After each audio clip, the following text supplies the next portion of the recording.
Good morning, good afternoon, everybody. My name is Paul Ferrillo. I'm a partner in a big law firm in New York City, but more importantly, I've been in the cybersecurity business since 2012, handling major breaches, maybe major hacks, maybe major nation state attacks.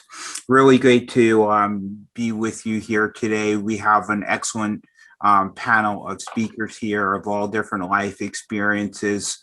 We want to make this discussion as interactive as possible, as communicative as possible. So if you have any questions, please feel free to post them on the chat. We'll take your questions, at the end.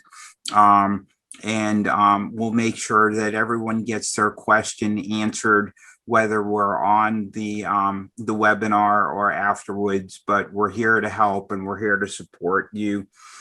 Before I introduce our panelists, I'd like to introduce Aaron Melman, Director of Marketing for Aiden Technologies, to kick us off, and then he'll kick us back to me. Hello, my name is Aaron Melman, Director of Marketing for Aiden Technologies. We're very excited to be hosting the first ever IT security paradigm shift panel discussion with thought leaders from the technology industry. Aiden is automating patch management and software deployment to create better security posture for our customers.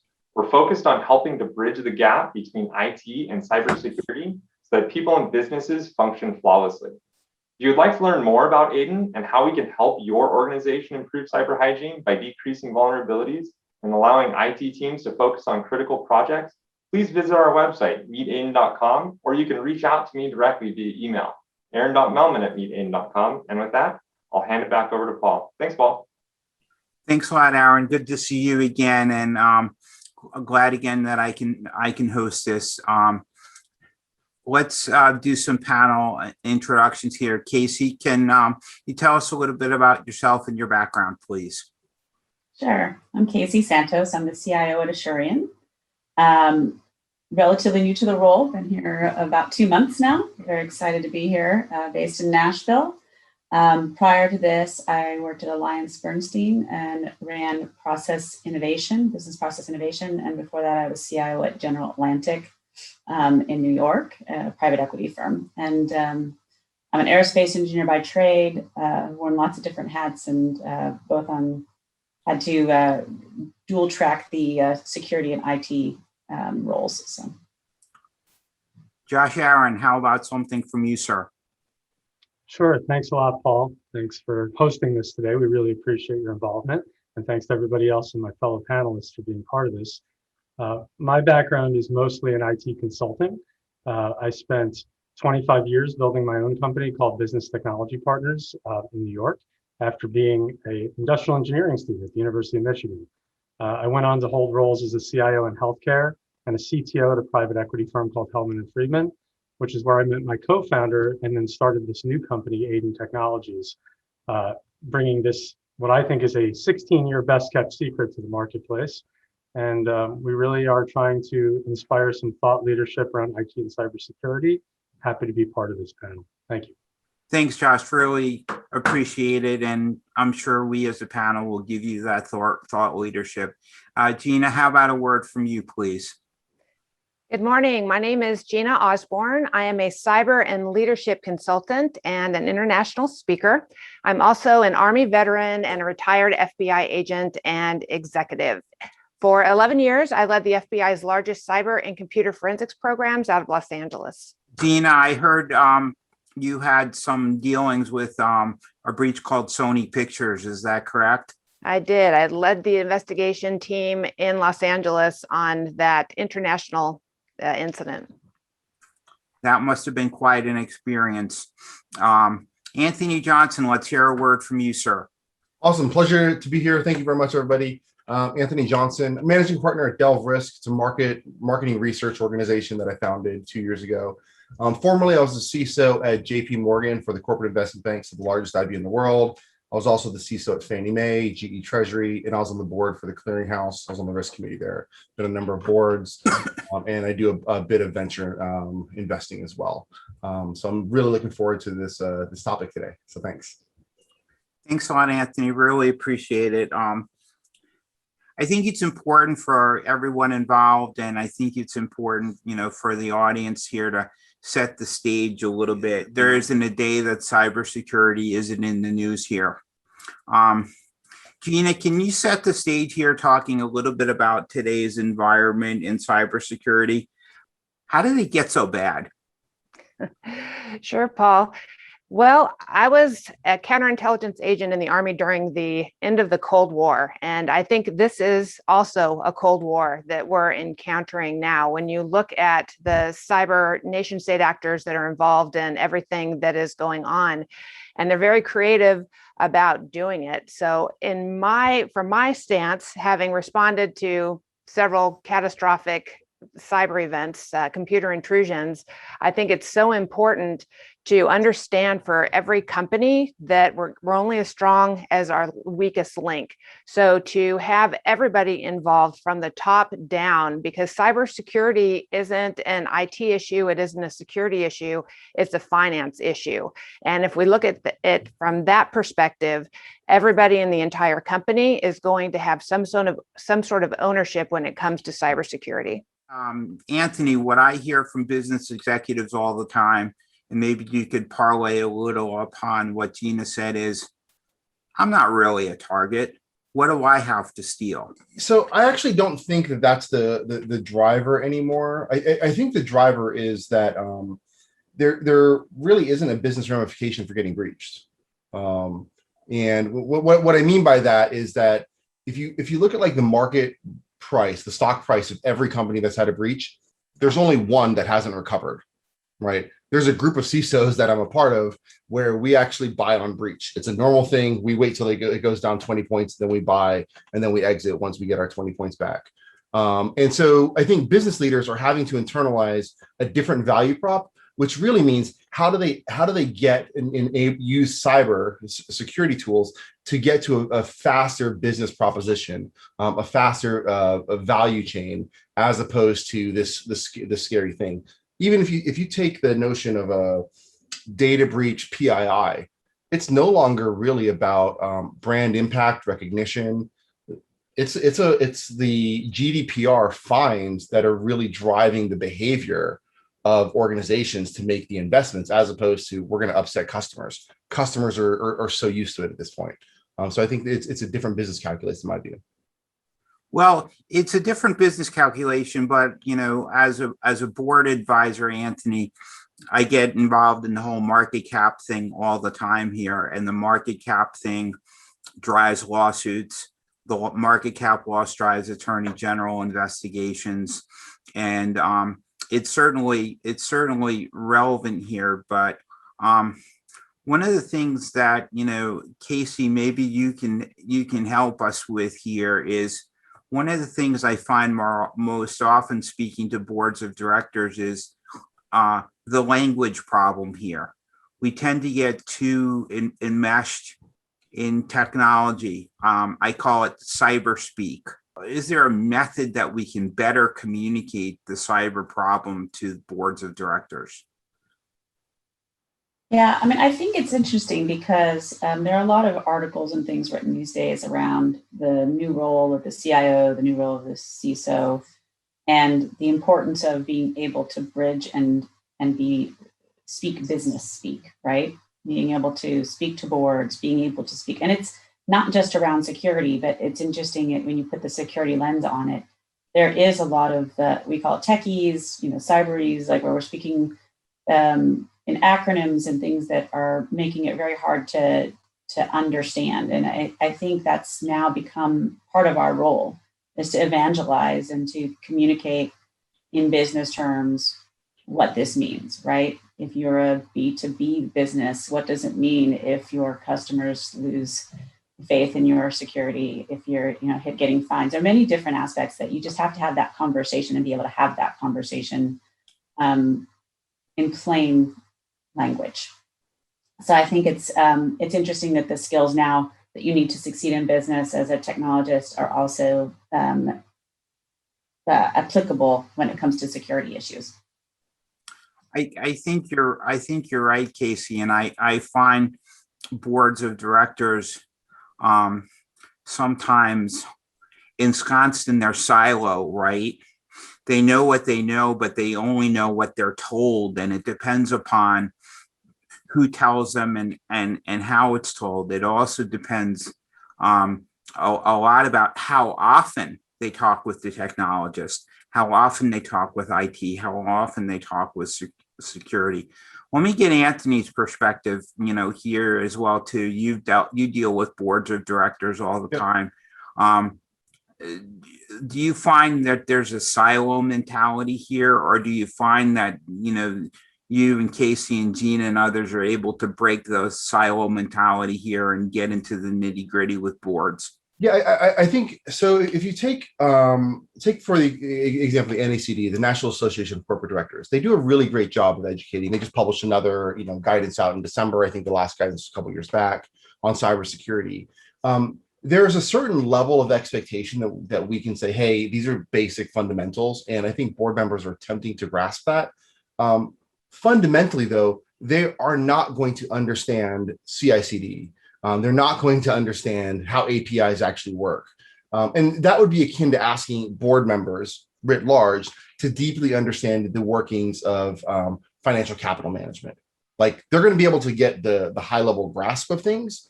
So I think that they're attempting to understand, but we can't expect them to go super deep. So I do think, I know the SEC is re-looking at its rule of mandating a board member that has, deeper tech experience, and particularly, on the 10K calling out a CISO. I think we're going to see regulators actually shifting that as more of a hardline requirement.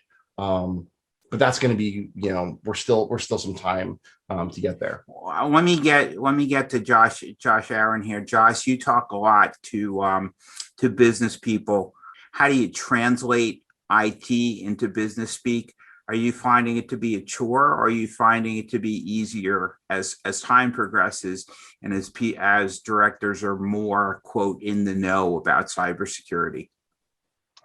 Well, thanks, Paul. I think, to much of Casey's and Anthony's points, I think removing jargon from our vocabulary when we talk to executives and boards is where it really starts. And I mean, throughout my career, I had to work on that, right? I mean, that's something that as you move up in the ranks as a technologist and you deal with more executive layers of leadership, you have to be able to do, or you can't move forward.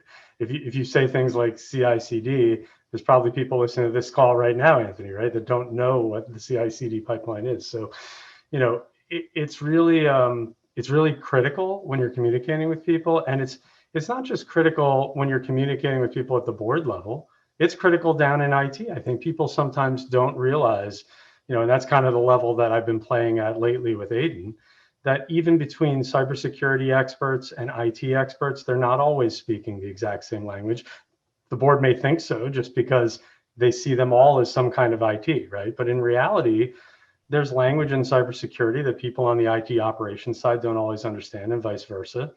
And we're really focused on bringing everything into plain English setting, right? So that people can communicate. CISOs don't have to deal with XML scripts, right? XML queries and database scripts and PowerShell and things like that. Typically, they have to deal with vulnerability scanners and tools and threat intelligence and other kinds of things, right? And on the other side, it's the opposite. So it's really about creating a conversation down at the lower levels, but the board needs to have more awareness. And we can talk about this more, that they're not incentivizing CISOs and CIOs or CTOs to necessarily build a common language. They're incentivizing CIOs and IT operations to provide more convenience, more utility, more functionality to the business. And they're incentivizing CISOs to keep us hardened and secure, which of course flies in the face of convenience and some of the things that they'd like to see done as high profile projects. And then they're holding them both accountable sometimes to different standards. We need to create a conversation where there's awareness and get them to work together better. Well, let me talk a little bit about how to create the conversation, because I'm going to take the board of directors position here too, since they're normally my clients. They're like, give me stuff to read. Show me stuff. Show me information. Talk to me. I can't just see you once a quarter. Gina, let me ask you a question. How do we educate the board members and give them readable information for them to be aware of a company's cybersecurity posture? I would say invite your local FBI agent over to speak to the board about the threats that are going on and different attacks that have taken place. I think if you are on a board and you haven't experienced some sort of cyber incident, you're not really going to understand what it means when one goes down. And we talk about, whether IT is talking to security. I mean, when we began, it's got to start at HR with onboarding. I think it has to be an enterprise problem and an enterprise responsibility for everyone. And it has to go all the way up to the board, because we don't want there to be a time where IT security, legal, HR, and PR all get together because there's been a major breach. And now all of a sudden, everyone has to work together to find a solution to this. It should be starting now, whether it be with exercises where you can include board members, where in the event there is an incident, this is what everybody's responsibility is. That would be my suggestion. I just add one thing to that. I think one thing I've seen work to get people to understand is when it's not only educating on what happens at a company, but what can happen personally to your family, because it gives you that empathy. And so I found that having speakers, people that can educate on, how easy it is to get information and navigate through.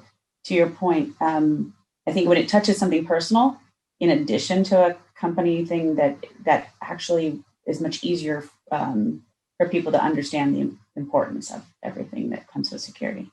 That's a great point. When you're in a situation where your entire organization, all of their personally identifiable information is out in the wind, and you can't make payroll because you don't have a server or a network to be able to conduct that. Those are the things that you need to start thinking about. Like Casey said, how does it impact your employees? Because it's just not the company problem. I think that though there is something to recognize, that I don't believe that board members are actually having I'm going to get flamed on this one, so I'm prepared for this. I don't think board members are largely having real conversations about what risk tolerance is related to cyber, right? A lot of times board members will say, nope, we have zero appetite. We have no appetite for a cyber event, but we are willing to write off $2 billion a year in fraud losses. All right. Zero cyber incidents, but you can accept $2 billion a year in fraud losses. You are not calibrated on what real risk is here, right? Mm-hmm. Even when I was at Capital One, right, like it was a hardline component of, if it wasn't a $300 million event, we probably wouldn't notify the board unless it was a cyber thing. And that is a crazy disconnect, because the cyber event could be maybe a $2 million event. But we're going to notify the board, but otherwise it has to be 300 million. So I think boards need to come to terms with what real risk management is, what their real risk appetite is, and then be able to have a meaningful conversation. Because until that happens, you have CIOs and CISOs that are just throwing things up there that might stick and trying to get some traction there. I agree with you. It is a risk conversation, right? And it's also setting a bar that's really hard to meet, to say that you can't have any incidents ever. And that's not a realistic goal. Yeah. I think the hard thing around cyber risk is it's really hard to quantify. And so I suppose you probably have some great frameworks to do that, right? Because there's the hard costs, and then there's the reputational risk and all the other things that come with it. But I agree with you. It is a risk conversation, and it's not as much, it is a conversation about how to stop things from happening, but also what to do when they happen, so that the board, everyone knows how to engage at the right time in the right way. Yeah, I think these tabletop exercises, which you guys were alluding to before, are really impactful, but they have to be done, kind of back to Casey's earlier point a little bit, in a way that hits home and is personal. Like one of the ones I used to conduct a lot of cybersecurity awareness training and tabletop exercises. People would sometimes walk out of the room and, like 2 days later, it felt like the executives were back to not thinking about it, right? The one that seemed to be most impactful in my experience, we brought in a consultant, we had them bring out a pineapple device, and we had them steal a bunch of information from the mobile devices of all the executives in the theater. And that time, people were talking about it for months, right? The minute it feels personal to them. And so I would love to hear more thoughts from you guys on, how do you get these things to stick in their mind? Because it often feels like we run an exercise, we run an awareness training, we do things to increase awareness, but then everybody just goes back to business as usual. I think there's something to be said about the way that security leaders have grown up in industry, meaning that we grew up when cyber, I distinctly remember the day getting a call from a recruiter saying, "Hey, I see you have information security on your resume. Do you do cyber?" And I'm like, what do you mean? They're like, "Well, can you just change information security to cyber?" And now you're a cyber guy. And I'm like, all right, I guess I'm a cyber guy now, right? But we grew up having to justify every dollar. And so we would justify that with the fancy stuff. We'd be like, oh my gosh, these APT threat actors, we have to set up this, crazy, we hack the wireless. And I'm going to bring it back to what you guys are doing, Aiden, which is fundamentals. Like we really can win, and if we can educate the board on strong execution of fundamentals, where we don't need to focus on the triple backflip kick. Let's, those karate fights are won by doing 10,000 kicks really, really well, patching really, really well, and we don't focus on that enough. Yeah, that's a risk conversation, right? It is. You spend 80% of your time working on the edge cases, and you're not, keeping a good hygiene in your organization. What are you doing, right? And understanding how to prioritize that. Until there's a breach, right? Or until there's an incident. And that's when, like Paul, you were saying the other day when we were talking, you were telling me a story about how companies will spend $500,000 a week or more on attorneys to come in and do this, but they won't spend a couple $100,000 a year to put the right controls in place up front. Yeah, I mean, listen, I've been involved in a number of breaches, Josh, and I have been guilty in a nation state attack, Gina, of spending about $500,000 a week between two forensic consultants, two sets of law firms, notices to 50 states and 37 countries, and having the chairman of the board yelling at me, do we really have to notify our customers of the data breach? To which I said, to Anthony's point, yes, or you're going to get sued by the attorney generals and the FTC. And those conversations, tend to get, very, very awkward in some way, because people aren't connecting the dollars and cents here. What about discussing vulnerabilities and, risk with the board? How do we interest board of directors in the whole problem that cyber at the end of the day is, if it's poorly handled, gets to be systemic risk? How do we bridge the gap here? I guess I'll jump in. I would just say this. I think those are difficult conversations for exactly the reason how we opened up when we talked about the techies part of it, right? So when you get a vulnerability assessment, you get this 50 or 60 page report with, all sorts of stuff breaking down into very specific possible vulnerabilities and what you need to fix it. If you do it well, you've got a good framework. And I think the art is figuring out how to boil that up to the stuff that really is accessible and explains, at the high level, the stuff that causes most risk, and that is and that you're really focusing on the big important things rather than going down in the weeds on things, because you can create distraction, right? To that point of, Anthony, I think you talked about, you want to work on the things that are most important first. And so I think those conversations should be happening, but it's an art to get it at the right level, right? And make sure that we're communicating and getting the right, because you will get different results depending on how you communicate it, right? If you're looking for investment so that you can attack these things and make them happen, that's good, rather than going down into the weeds on things that are less applicable. I would say get the board involved in either updating or creating the disaster recovery plan for what does resilience look like to your company in the event you have this massive catastrophic breach.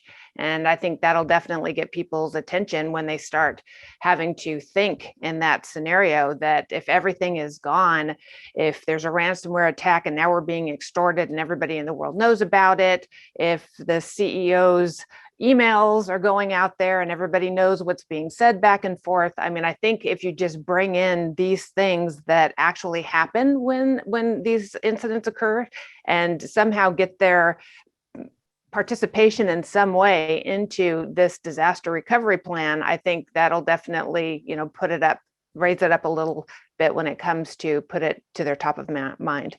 So just for a little bit of context, so when I was at JP, if we held a certain amount of money for an organization, we would, myself and other MDs, we would go and educate their boards. So these are all large public companies. And I do think it's an important balance to recognize that boards of directors are not management. And people often try to blend that, and they're like, well, we're going to go talk to the board and they're going to tell us what to do. Like, no. The board is not management. And when they start to play into that management space, that is a very, very different world. And it creates a lot of complex and messiness. If you're doing an enterprise risk event tabletop, you want to have the management, you want to engage the board for awareness. Absolutely. To make a decision, no. Right. There's a very different set of who can make the actual decisions of how to contain and manage an event. And I would actually avoid talking to a board about things like, vulnerabilities and numbers, because just because you can count it doesn't necessarily mean, you should share that, because you say, hey, we have 1 million vulnerabilities. Okay, that's out of 10 million, out of 100 million, like what's the universe and context here? So being very, very deliberate with boards. I think that's a good point. You talk about IT and security and boards, but that level of senior leadership is really the critical. Yes. That's the doers, right? Those are the ones that, when you have a disaster, many of the missteps are not technology. They can be communications. It can be finance. There's many legal stuff, right? So there's a lot of things that have to happen. So I think that's where the conversation gets really meaty, right? And really interesting. Yeah, but let me push back on all of you from a board perspective here. Anthony, board directors have fiduciary duties. How do I tell a board member it's not his problem if somebody hasn't patched a vulnerability?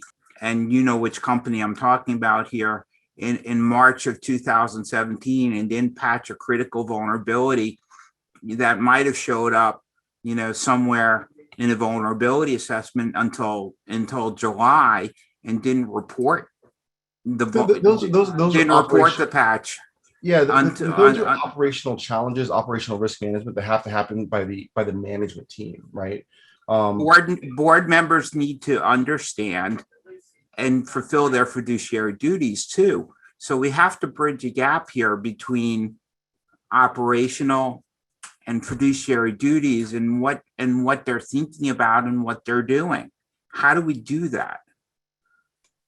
Yeah, at what level, right? Well, so I was just going to say, I think to Casey's point and Anthony's point a little bit, it's like board members aren't going to understand I've got a CVE that affects this particular server or whatever. What they might understand is the average dwell time in our organization is over 100 days on getting things patched that have been available for 24 hours after we have a known vulnerability, right? They need to understand big picture elements like that. And though CIOs and CTOs and CISOs all need to be unafraid to present them at the board level, right? A lot of times I think they start thinking, at least in my experience, if I present this information, I'm going to look bad for it. I could lose my job for it.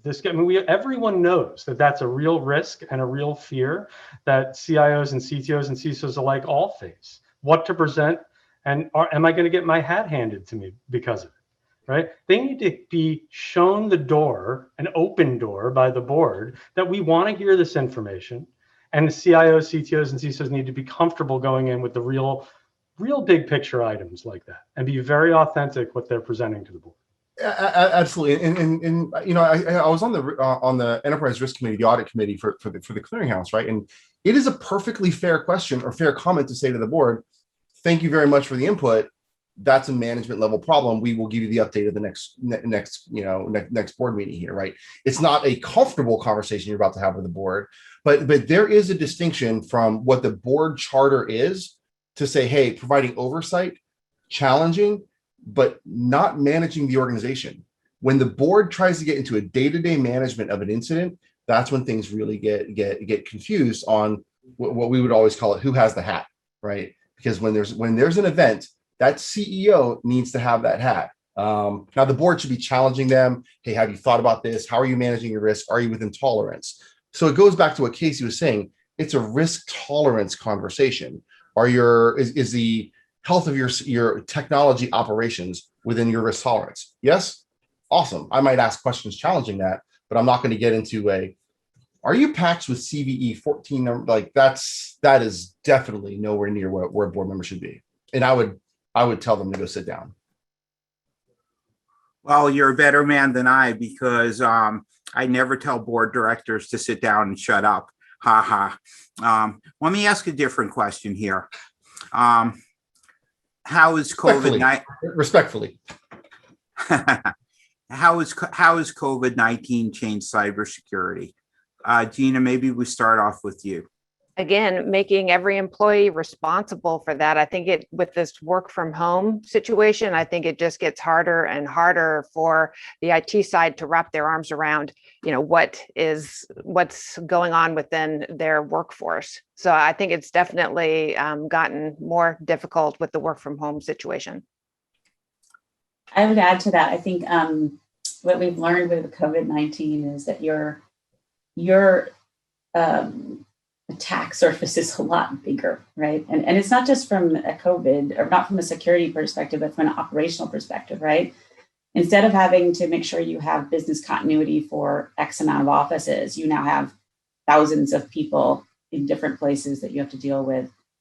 Similar, the security is, you've got thousands of endpoints and thousands of, home networks and all of those things that have to be considered.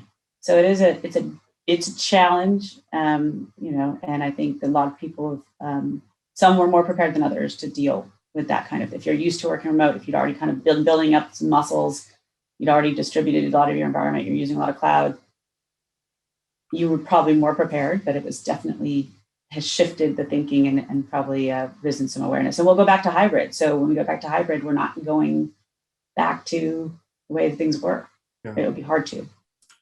I was actually just a few months back, I was speaking at the Federal Reserve about this topic, and this is my favorite piece here that I asked the audience was because people are now working from home, should a company have the responsibility to do a background check on their roommates? And it's this really crazy conversation of like, man, they're moving money. We no longer have the physical control. Because if a consumer suddenly had a data breach because of a roommate who had some fraud thing, and they had because to be honest, people are not locking their computers at home. They're like all these basic controls that we would expect have kind of gone out the window. And so we're now in this new world of where does the company responsibility end, both as Casey mentioned on the human capital side, on the technology side, on the actual what does business insurance protect against? It's a whole new world here. And it's kind of a crazy piece, but I think COVID has forced us into these situations of now we're looking at we really have to think about. Now, I do think that that's a great board level risk tolerance type of conversation though. Yeah, not only what can the company take responsibility for, but what can the company really achieve? What can we as technologists on behalf of the company really achieve? What does zero trust really mean?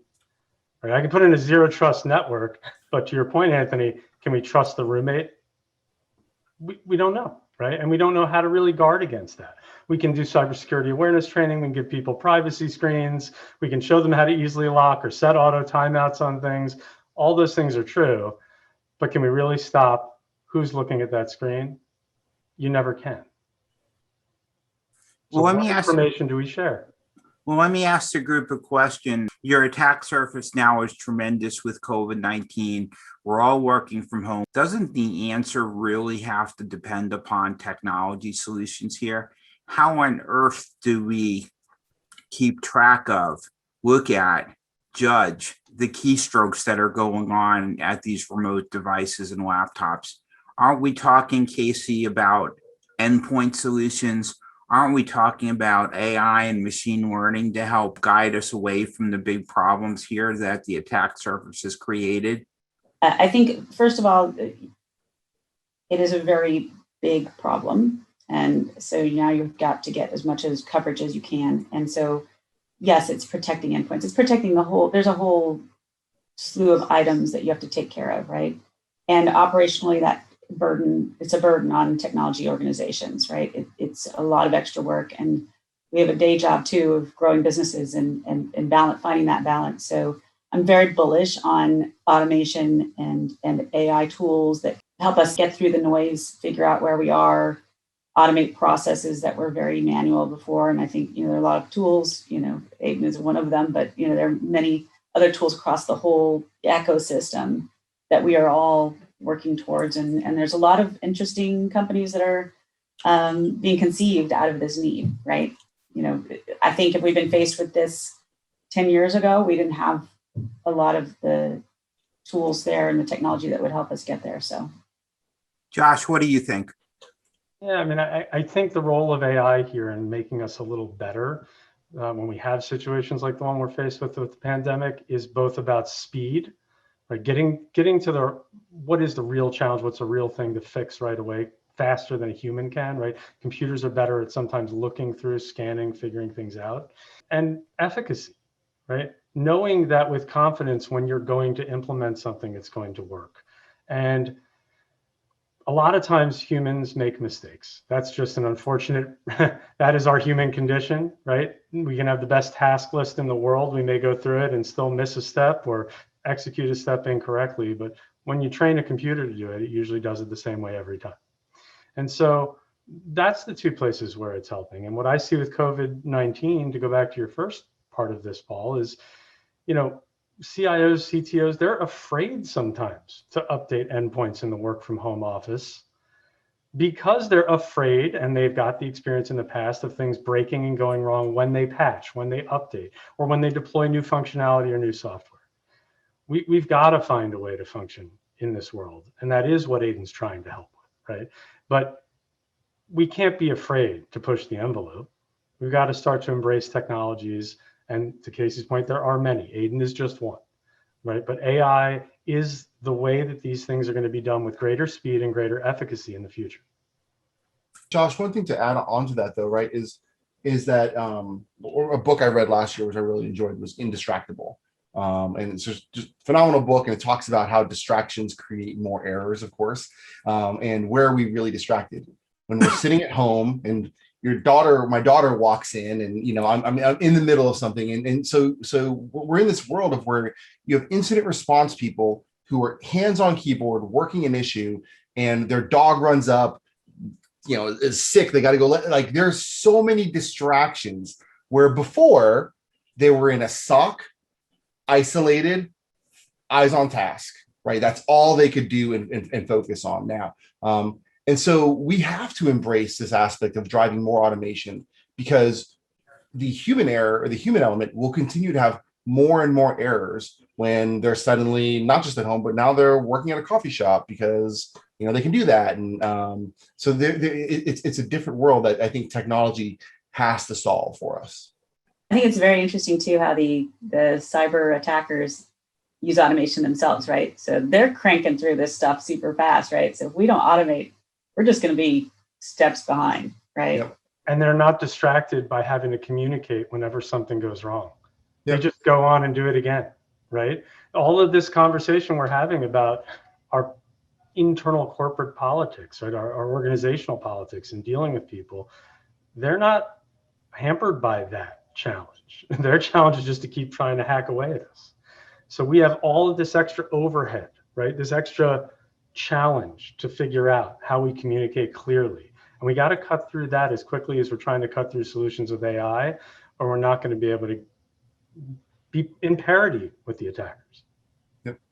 Gina, let me ask you a final question here before we get to question and answers. People in this space also always talk about seminal events in the cybersecurity space. Certainly the Sony Pictures hack was one of those seminal events. People look at Target, people look at, the OPM breach and everything else. I look at SolarWinds as a seminal event here, in part because it brings up the whole question of supply chain risk management, vendor risk management.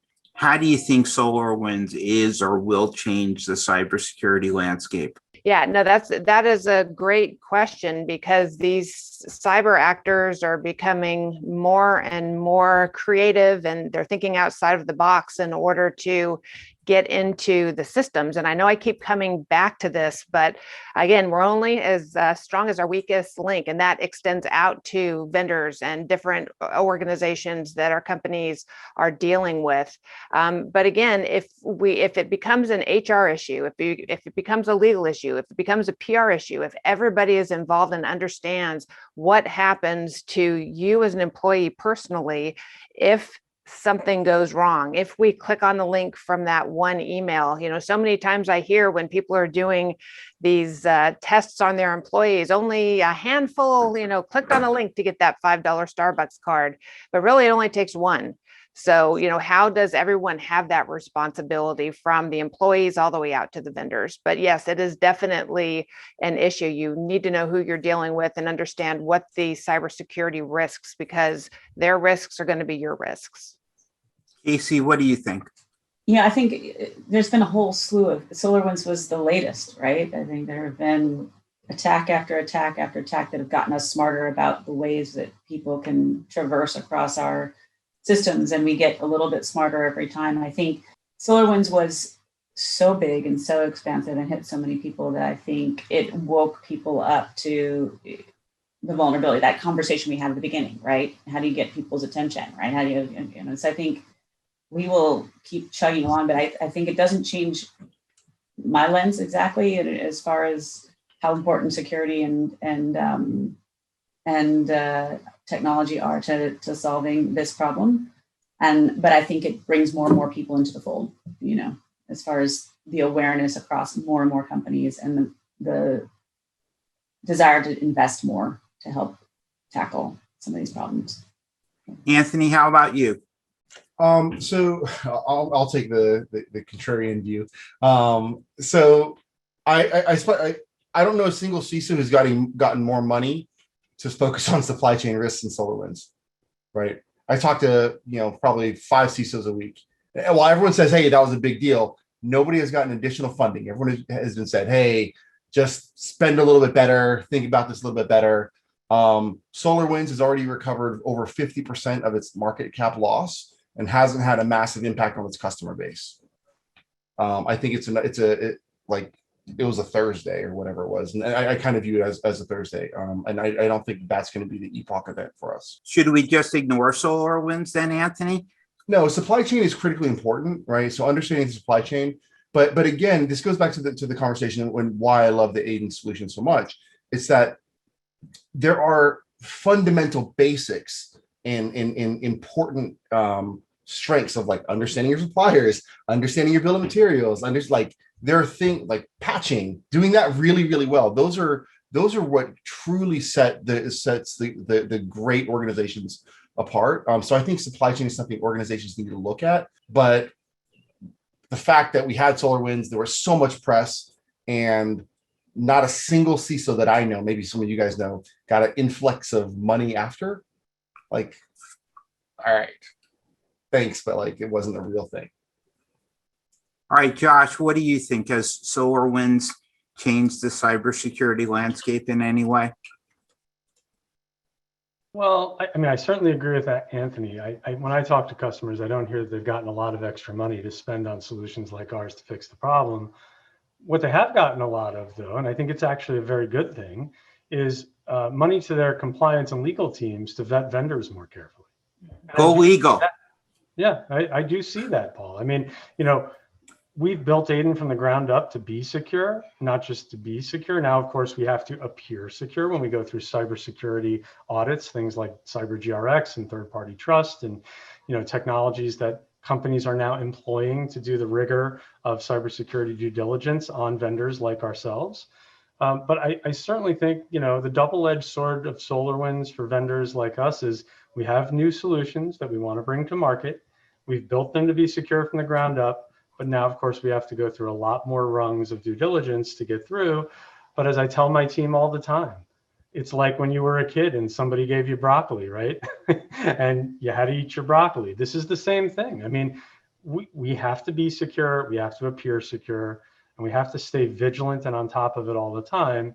And this has created a little bit more awareness, I think, with compliance and cyber due diligence risk assessments that are good for the entire vendor community and the entire supply chain. Well, let me be the contrarian here, Anthony.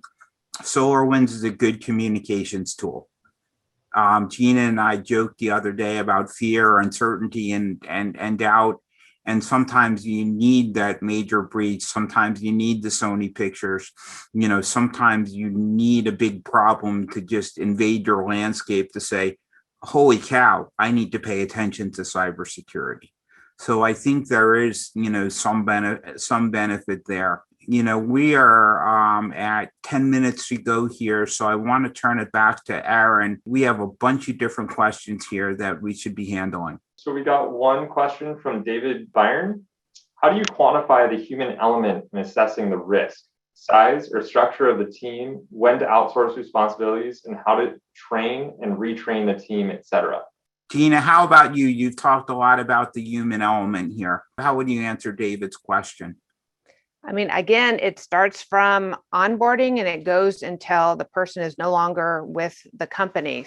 Also, everyone has to have responsibility for, if there's penetration done and people are clicking on the link, those people need to be brought in, and not in a punishment, a punitive way, but in a re-education way to make sure that everybody is on the same page. And also, when you look at the insider threat, I mean, that can easily, that in and of itself can be worse than an external threat.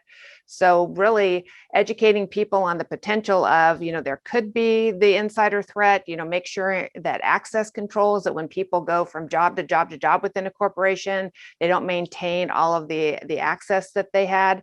So really it's just, again, making it a culture from the top down that cybersecurity is very important, and this is what happens if we aren't secure, and making every employee have ownership in that. Excellent answer. Anthony, you've worked in large organizations before. How do you instill the element of, we're all in this together here when it comes to cybersecurity? Sure. So, and I also want to just kind of tackle that question a little bit directly. I have a model and framework that we're doing a bunch of talks on, and we call the Joey, Joe, Joseph, and Yosef. And the concept is this: is that there's 3 reasons why companies get hacked: money, destruction, to see the world burn. But really, there's 4 levels of sophistication. Joey is that 12-year-old kid. Joe is that 19-year-old college student. Joe is that 38-year-old sysadmin, and Yosef is truly nation state trained, right? And when you think about it in this context, most of the hacks have been a Joey level breach. If you can look at most of the breaches that we've had, they've been the sophistication of a 12-year-old kid. But we buy products talking about Yosef level threats here, right? And what's great about this framework, and just kind of thinking about it, is that you don't have to talk about APT 42 or Fuzzy Panda, because your legal team will be like, oh, so that was a Joey level risk. Yep, that was a Joey level risk. It's unacceptable for a $100 million budget. It was a Joseph level risk, which means it was an insider. They built the ecosystem. That's really difficult. That's where you need AI and ML to start to get into it. And there's a whole bunch of different ways of TTPs and tactics, and this whole framework was built out, right? But it's simplifying the message. It's simplifying the conversation. And it's something that I advocate when I talk to boards of, like, you should never have a CISO or CIO says we got beat up by a bunch of 12-year-olds. That should just be no table stakes, right? But that's the world we live in. So we have to simplify the message, and that's how you bring people together, in my opinion. Aaron, any more questions here? Yes, we have one more. So how could government work to educate non-IT professionals better on cybersecurity awareness? Do you see more public or private collaboration in the cards? And that's directly to Gina. Yes, absolutely. In fact, in Los Angeles, we created a Cyberhood Watch program where we identified various sectors, whether it's in entertainment, utilities, the ports, finance. And what we did is we brought both IT and security people into a meeting, and we talked about sharing cybersecurity threats.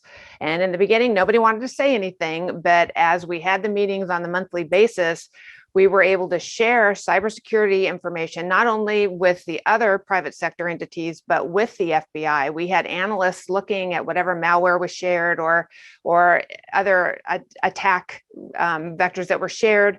And we were able to share information back to better secure their systems, which actually prevented a catastrophic attack that could have taken place against critical infrastructure in California. So we were able to prevent that as a result of different private sector and government entities sharing information. And for non-IT people, InfraGard, the FBI has a program called InfraGard, and you can just look it up for whatever state you're in, and you would be able to get information on cybersecurity threats and other threats that are coming in and be part of a bigger picture to share information as well. I think another great public-private sector partnership that's happening is the training of our future cybersecurity professionals as well. I'm seeing programs where universities and communities and corporations are all coming together to just help educate. So it's not the non-IT professionals, but it is helping us create that expertise that we are going to need continually growing throughout the next. I think that's another great partnership I've seen. What about STEM? Do you guys see a value in continuing to build up these programs? We started up my kids on coding at age 7. And right now they could probably hack Russia, Anthony, though they might be Joe's and not Joseph's. Anthony, what value do you see on STEM programs? So STEM is really important, right? I think that one of the big challenges and something I'm really passionate about is the lack of diversity, both gender, diversity of thought, race, across cybersecurity, across technology. And I think that that's a great thing that we do need to be investing more in. There are, we do a lot of research. I mean, I think it's like there are a total of 8 women minority CISOs in the Fortune 1000. Actually, I think it's smaller than that. I'll have to look, but like it is a very, very small number. And so we need to promote these opportunities to get people engaged, to train. And there are some great platforms out there, right? One I'm on a board of, but there's just some really, really great solutions out there. And I think it's up to all of us, all of the attendees, to find those junior people, encourage them, and recognize that like coding is not a scary thing. Like it's the way of the future. There's 2 types of companies in the world: ones that are stuck in legacy tech and the ones that are going to be able to move at the speed of technology. And like, that's it. And if I can add, I'm on the board of directors for the Girl Scouts of Orange County, and STEM is one of our 4 pillars. And I heard through them that by the 8th grade is when girls decide they're either going to go towards STEM or they're going to go away from STEM. So it's so important to get our girls involved in whether it's the Girl Scouts or other programs that are going to help them make that decision when they get into the 8th grade to go towards STEM related careers. Well, I have one last question here, and I'll give everybody a minute before we sign off and back to Aaron. Gina, what keeps you up at night besides bad movies and long books? Oh boy.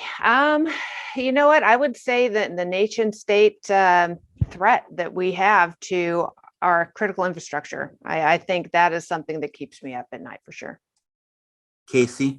The thing that keeps me up at night is the potential for human error that you mentioned before, right?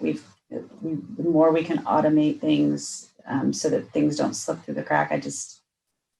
No matter how much you train people not to push the button, they're going to push the button, right? They can't help themselves. It looks too enticing. They're going to enter their passwords. So how quickly we can navigate and stop it and slow it down before it propagates is critical. And I think that's probably those are the things that keep me up at night. Anthony, what keeps you up at night? I would say the amount of security and IT theater that happens and drives actual programs as opposed to real security or IT, problems being solved. We spend a lot of money on just stuff because someone said squirrel, as opposed to let's fix the basics. So security theater and IT theater. Excellent. Josh, let's end up with you. The only other thing that usually keeps me up at night, Paul, is something happening to my family. And, in the context of what we're all talking about, I think about the fact that I started with my daughter, who's now 6, when she was 4, giving her what seemed silly at the time to my wife, some cybersecurity awareness training, how she should use her iPad, how she should, interact now on her Google Chromebook, because that's how she's in school. And I think if our colleagues, friends, and neighbors with so much knowledge in our companies, but how often do we bring it home? If we can start this process early with our kids, it plays into their interest in the whole subject matter, plays into them joining STEM programs when they get older, and hopefully plays into a future where we have a lot of young, intelligent minds focused on solving these problems at every level. Aaron, I think this panel has been wonderful. It's been a great discussion. And Josh and Aaron, thank you for having me.